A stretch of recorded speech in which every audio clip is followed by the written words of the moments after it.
Hello guys, welcome to my new blog. लैके आए थोड़ी लिखो नई वीडियो। हाँ जी दोस्तों, अज की वीडियो हैगी R15 ते। अज आप इसका सलेंसर चेंज करांगे, थोड़ा साउंड कंपैरिजन सुनावांगे स्टॉक सलेंसर ते मार्केट सलेंसर का। चलो जी आप वीडियो शुरू कर दें।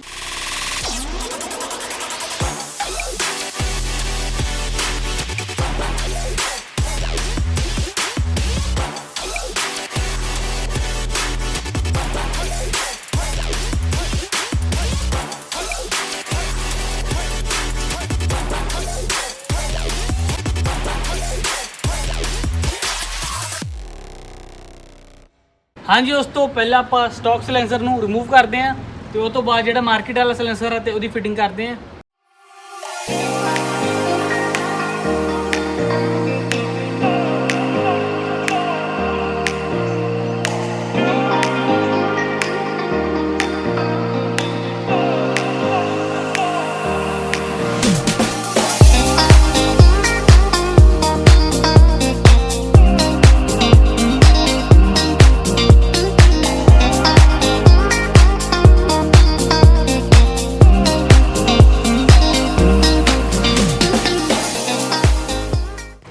हाँ जी दोस्तों, स्टॉक सलेंसर आप रिमूव करता तो हुण आप फिटिंग करते हैं मार्केट वाले सलेंसर की।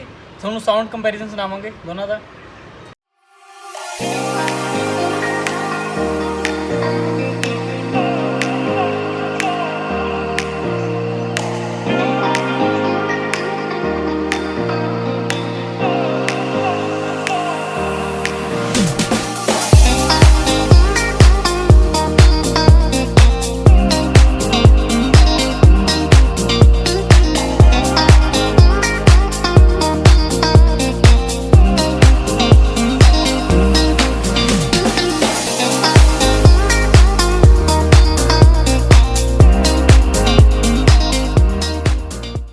हाँ जी दोस्तों, सलेंसर आप इंस्टॉल कर लिया तो हम आप करते थोड़ी जी होर मॉडिफिकेशन तो वीडियो के एंड से तुहानूं दिखावांगे इसकी फाइनल लुक।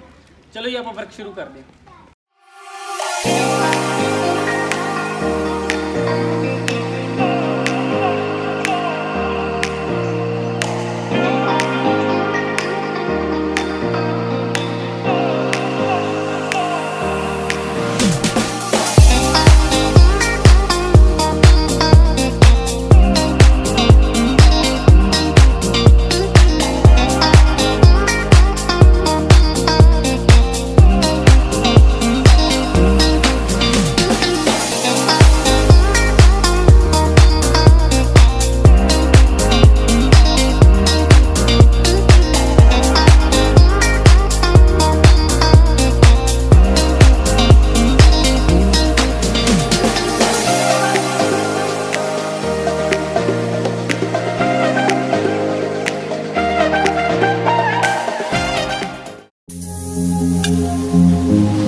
थोड़ा तेज जाए।